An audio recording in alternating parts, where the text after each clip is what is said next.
Hello and welcome to this week's episode of Military Mutterings, where I, Jack Fletcher, and my good friend, Me, Kevin Jansen. will be discussing this week the Type 22 frigate, all 3 batches, all 30 knots. Now, before we actually dive into the 3 different batches themselves, a little bit of general information. All of these ships were capable of going to 30 knots. However, this depends on the propulsion used.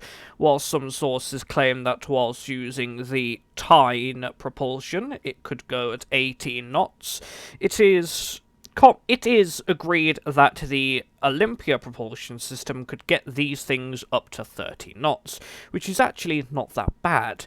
Now, it was originally intended by NATO standards to be an anti-submarine vessel. However, it was then made into more of a general purpose ship. Now, whilst these ships were able to carry a pair of Westland Lynx helicopters, HMS Brave onwards HMS Brave and the ships onwards were able to carry a Merlin or a Sea King helicopter, which could actually prove to be rather useful. And now we shall start with Kevin and the first batch. So, the first batch of the Type 22 frigates. So these frigates, like you mentioned in the beginning, they were initially going to be anti-submarine frigates, but over time they just sort of became, just regular frigates being able to combat pretty much everything. But something that was very noteworthy of this was that these designs lacked an actual primary gun, at least on the first batch. And that was sort of new for the British. The British, with their older Leander-class frigates, they had over time, with different refits, removed their primary guns, but these ones, the Type 22s, were not going to have a gun right from the start. Now, when we get to batch 3, we actually see an interesting change in this, but let's get back to the batch 1. So batch 1 is actually the lightest of all of the different batches. It's only 4.4 tons. Oh, sorry, 4.4 tons, 4.4 thousand tons. There we go, that's more like it. Yes, we're on take 4, we're not doing a 5th. Yeah, bloopers anytime soon? Well, the length of the ship is 131 meters, which is 430 feet. It's 14.8 meters in beam, 49 feet, and it's 6.1 meters in draught, which is 20 feet. Now, the armament of these ships it's got 4 single Exocet surface-to-surface missiles. Now, the Exocets, I believe they were a very common issue for the British right around the first sort of frigate times, but they were later on replaced very quickly because, new modern systems came out. For the air defense, it had 2 sextuple Seawolf surface-to-air missiles, which I must say is actually quite a potent weaponry. Having 2 sextuple mounts, 12 missiles in total, that is quite nice. And it sort of comes to show it sort of shows that these frigates were more leaning towards the anti-air side of things. It also has 2 twin Oerlikon 30mm autocannons, 2 single Oerlikon 20mm cannons, although these could also differ in different types. And it's got 2 triple Mark II torpedo tubes. And I believe these torpedoes were fully capable of combating submarines as well, being fully homing and all that good stuff. But next up on the batch 1, we will actually talk about the ships within the class. I'm not going to go into great depth, we'll just quickly mention them all. So we've got HMS Broadsword, HMS Battle Axe, HMS Brilliant, and HMS Brazen. Now, about HMS Broadsword, this one took part in the Falklands War, which actually provided air defense support against HMS Coventry, again showing that these frigates were more of an air support thing than anything else. But sadly, a technical fault in the Seawolf missile made the Broadsword unable to actually fight against 2 incoming Argentine Skyhawks, which did sink the ships he was supposed to protect. Kind of a sad thing there, really. HMS Battle Axe actually did not fight in the Falklands War because she, unlike the sister ships she was of the same batch of, she did not deploy there because she was suffering from problems with her propeller shaft. She did deploy to the Falklands after the war though, but that's sort of arriving to the party late. HMS Brilliant was part of the task force that took part in the Falklands War. Again, she also fired a lot of her Seawolf missiles at enemy A4 Skyhawks, and she actually shot down 3 of them. HMS Brazen was also part of a patrol that was part of the task force during the Gulf War. She received a battle honor there, and during her war, her Lynx helicopter attacked fast patrol boats as well. So I think that is about it, really, for the batch, for the first batch. But let's move on to the second one.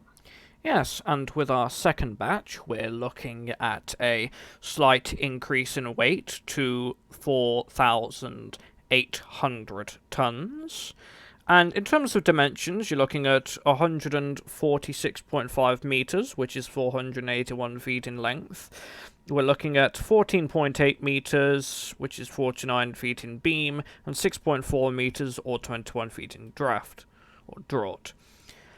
Now, in terms of armament, incredibly similar to the first batch. Again, you've got your 4 single Exocet surface-to-surface missiles. Again, the 2x6 two-pull Seawolf surface-to-air missiles. You've got your 2 twin Oerlikon 30mm guns, and here's something interesting. Only 1 Oerlikon 20mm cannon, which I think is rather odd. Well, I suppose they sort of let go of the small caliber weaponry. I suppose they replaced it with other systems, maybe? I suppose. And then, of course, you've got the 2x triple STWS Mark II torpedo tubes. So again, the capability for 6 torpedoes. And now we shall go over to, discussing the ships individually. Now, there's not much to say about these ships. They weren't as noteworthy as the first batch, in my opinion anyway.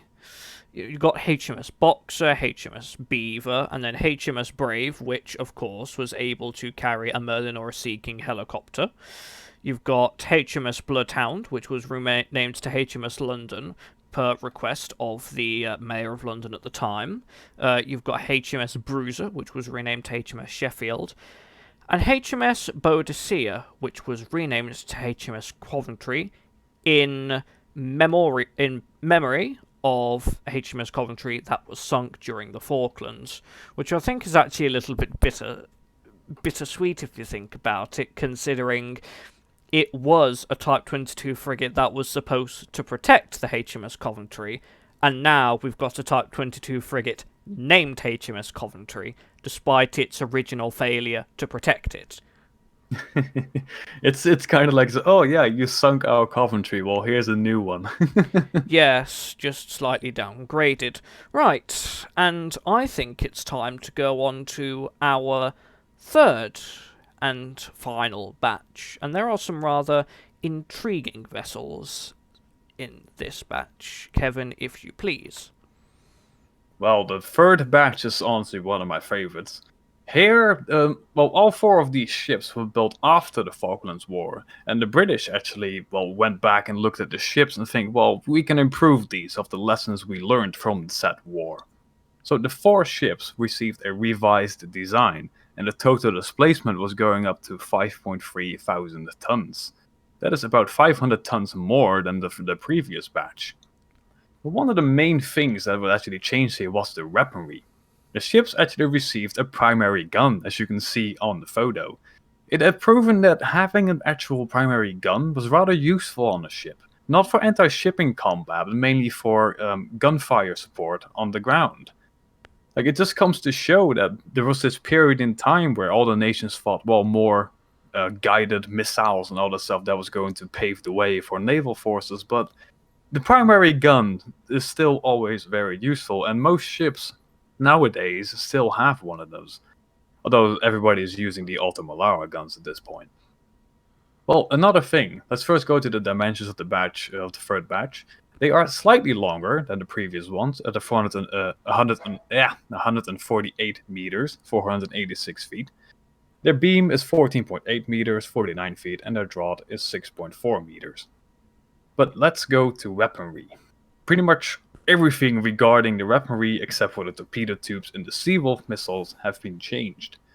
So first of all, the Exocet surface-to-surface missiles have been changed to the RGM-84 Harpoons, and these are in 2 quadruple mounts. So it first of all gets more missiles, having 8 instead of 4, and these are the Harpoons, which are, well, let's just say a whole lot better. They are still in service today, although more modernized versions of it.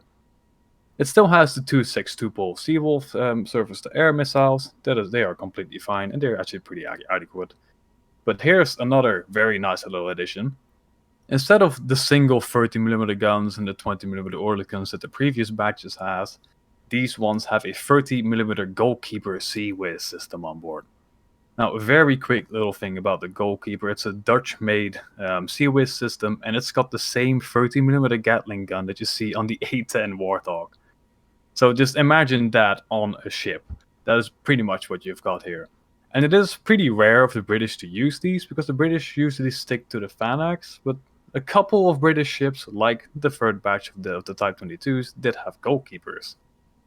Then of course it's got the single 4.5-inch Mark 8 cannon. This has a caliber of 113 millimeters. These were, well, just quick fire guns, really. I think they are very similar to something like the Ottoman-Lara, the 127mm guns. And then last but not least, it still has the 2 triple Mark II torpedo tubes. But sadly, because the ships of the third batch were built after the Falklands War, there's not a whole lot to talk about, really. So we've got HMS Cornwall, HMS Cumberland, HMS Campbelltown, and HMS Chatham. Some of these British names are annoying to pronounce for me, I'll be honest with you. How do you British do it? It might actually be HMS Chatham, now that I inspect it closer. No, yeah, Chatham. Anyways, HMS Cornwall actually has a funny little thingy. So it has a pennant number of F99, and she was dubbed the Fighting Ice Cream. And I think you'll be able to explain it better than I do, because you're Yes. British. In Britain, there is a kind of ice cream called the 99, in which you have standard cone, ice cream on top, and a flake inside. So, a flake sticking out. So, you essentially have here a little reference to British culture, in that a little piece of chocolate in an ice cream can cause the price to skyrocket. Like, imagine a ship like this coming. Oh no, there's a modern frigate coming. What's his nickname? The Fighting Ice Cream. It's so British. I love it. Fitting for Arctic regions. Yeah. Well, like I said, she didn't do a whole lot. She did patrol in the Persian Gulf, and also deployed to the Far East. HMS Cumberland honestly did not do a whole lot. She was sadly decommissioned later on without actually being able to prove herself. HMS Campbelltown, her last deployment was in 2007 to 2008 in the Persian Gulf, and also she fought a lot alongside the NATO ships, but again didn't do a whole lot. And then Chatham, well, again, this one actually did have a rather interesting story, where she was part of the Operation Sharp Guard to enforce the embargo against the former Yugoslavia in 1993. Her most remarkable action was the capture of the Maltese freighter Lido II, suspected of smuggling fuel. This was done on the 1st of May 1994. Well, she actually has a much more very interesting history, but I think we're going to wrap this video up here. I do recommend you actually dive into it yourself. There's an interesting story there, what happened with the former Yugoslavia. But yeah, that is about it for the third batch. I don't know if you have got anything else to add, Jack. Well, not really, I suppose. I mean, again, you've got quite a few interesting vessels, and I do believe the entire third batch was scrapped at the end of it. Yeah, they were, sadly.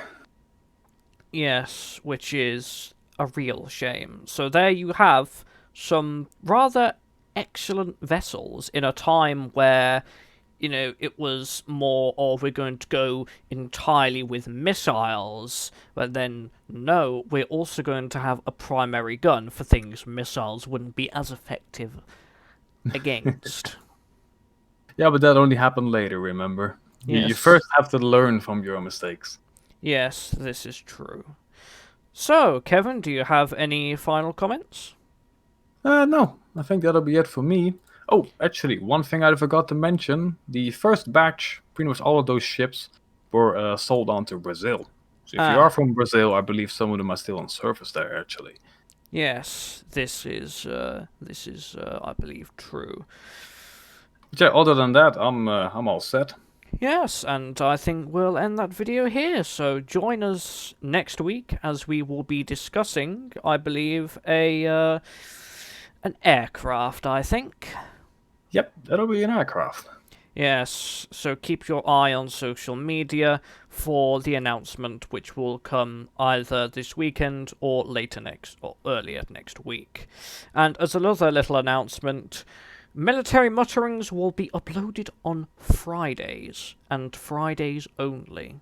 So do Yes, keep that in mind. We have a schedule now. we're going professional. Yes, mildly anyway. Yes, any final notes, or are we done here? We're done. Yes, well, we will see you all next Friday. Stay safe, everybody. See.